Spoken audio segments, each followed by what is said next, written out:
Good evening, church and Facebook. I want to read from Psalm 21 with you here. It says, I lift my eyes to the hills. Where does my help come from? My help comes from the Lord, the maker of heaven and earth. So when the psalmist says he lifts his eyes to the hills, he's most likely referring to the hills on which Jerusalem was built. And that's where the temple was and where God dwelt. And so he's looking up to where God is, and that's where his help comes from. He says his help comes from the Lord, the maker of heaven and earth. And so our help comes from the Lord, the one who made everything, made this beautiful spring here, made the heavens and made the earth, the one who is all powerful.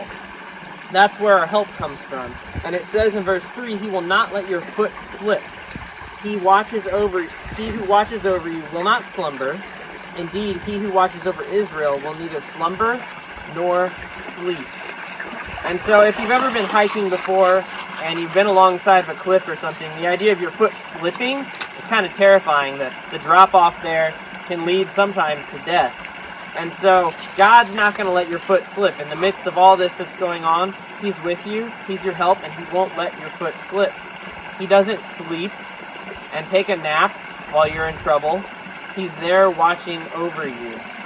Verse 5 says, the Lord watches over you. The Lord is your shade at your right hand. The sun will not harm you by day, nor the moon by night. So again, God is watching over you. And if you're out in the sun in the heat of the day, it can be exhausting. It can drain your energy. But the Lord is like the shade there that protects you.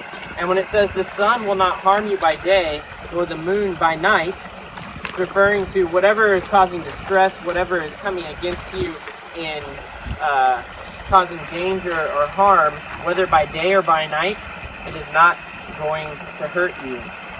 Verse 7 says, the Lord will keep you from all harm. He will watch over your life. The Lord will watch over your coming and going, both now and forevermore. And that's the promise that we have with Christ as our salvation. Whatever happens in this life, he's going to be here now and forevermore in eternity. Nothing that's going to happen during this time is going to take away our salvation. Our salvation is in Jesus Christ, and that is secure. So would you pray for me? Pray with me. Jesus, we thank you so much for your word, and we thank you that whatever goes on, whatever comes against us, you're going to be here. We can look to you for help. And so during this time, we do look to you for help, and we ask that you would be our refuge. We love you. Amen.